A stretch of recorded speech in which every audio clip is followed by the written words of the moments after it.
made a guest appearance, I guess you could say, at the Q&A on Sunday. And the group was talking about Rav Shlomo Yahudah Berry. And evidently there's some kind of controversy swirling around him. I did the best research I could about him. There's actually was an article in Mishpacha magazine, which is an Orthodox Jewish magazine, about him. And yeah, I mean, he was a child prodigy, and he seems to know maybe all, it's impossible to know all of the Torah, but he seems to know a vast, extremely, extremely vast amount of Torah, is at his fingertips, literally quoting all different sources of Talmud, its commentaries, Midrash, Zohar, the written Torah, Tanakh. I mean, he's so humble. And evidently he kept quiet until sometime recently, that some of the rabbinic leaders in Israel prodded him to become more known and to speak all over the country, all over Israel. And so that's what happened. Is there was a video over Passover, is that he visited the Kotel, he visited the Western Wall. And, I don't know if it was reported in advance that he would be there or not, but his arrival was videoed, and you see so many men and young men, or really of all ages, trying to get a glimpse of him and trying to maybe shake his hand, and there's a huge crowd around him. It appears to me that the Christian community, whoever got a hold of this video, got the impression that, oh, look, it's the Jewish Messiah. Look at the way they're treating him. I mean, tell me if I'm wrong, but I got the impression that people seeing this in Jerusalem by the temple, and that this young man, this prodigy, this saintly person is being treated like this, and they were kissing his hand. So I guess they assumed that he's, being treated like a king. But the truth of the matter is, this behavior is not unusual in the Orthodox community at all.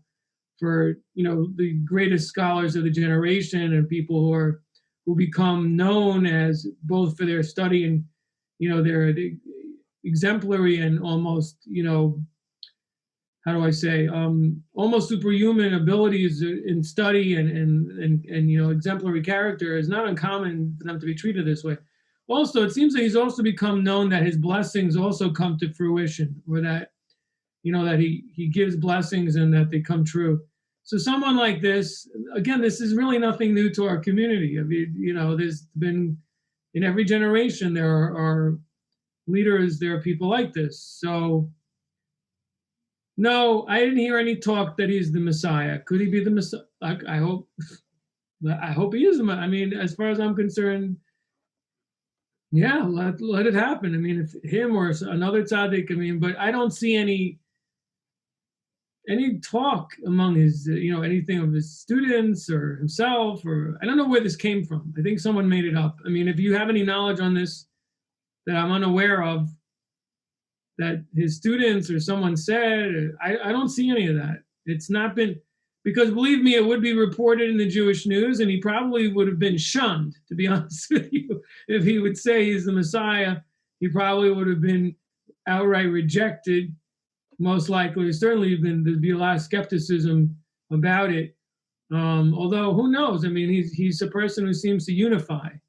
He fits with all different groups, and that's why it does seem like something really special. He's someone who's Sephardi, I think Yemenite, if I'm not mistaken. His background, he comes from a very poor family, but he's fluent in both Sephardic and Oriental, Kabbalist, and also Hasidic works, and he's all over. He knows everything. So, incredible man, a giant, spiritual giant, no question about it. I mean, and he's just young. He's only in his 30s. So, God willing, he keeps on this path. He'll be a leader. He'll be maybe the leader of the generation, or one of its leaders, now that he's become, well known. But as far as him being the Messiah, I don't know where this came from. I have no idea what this is about. I think that some Christians be honest with you, I mean, what I saw is Christian YouTube videos saying he's a false Messiah. Well, they did Messiah. I don't know where they got this from. And I mean, I looked a little bit at some other, I'm not really comfortable looking at these videos by missionaries or whatever they are. But I just looked a little bit, and from what I saw, they're making, something out of nothing. I mean, they show a group of Hasidic Jews, a big crowd at the Kotel, at the wall. This doesn't mean anything. This happens all the time. They may not be aware of it. That's because people are so ignorant about Jewish culture, particularly Orthodox religious culture. They just don't know. And it's like, oh, wow, look at this. All these black-clad people and in a circle, and look, what are they doing? They're not doing anything that they didn't do on another holiday. It's nothing, nothing out of the ordinary. I wish it was, because, we all want Mashiach to come. So, but the fact is, I didn't see anything. I don't know. Does anyone hear anything I didn't? Does anyone hear talk among rabbis of him being potential Mashiach or Messiah or anything? All right. So evidently it's, some kind of, seems to be, some kind of a Christian fabrication at this point. I mean, as far as I'm concerned, despite that, I wouldn't mind if he was Mashiach. I don't mind whoever is Mashiach should just come already, to be honest with you. But so that's about that. I just wanted to get that out of the way, which really just really further proved my point during the Q&A about how we shouldn't, rely on and put our trust in, rumors and about someone being the Messiah, but just mainly to keep our faith that he will come and continue in our divine service. And that's the main thing. So I stick to that.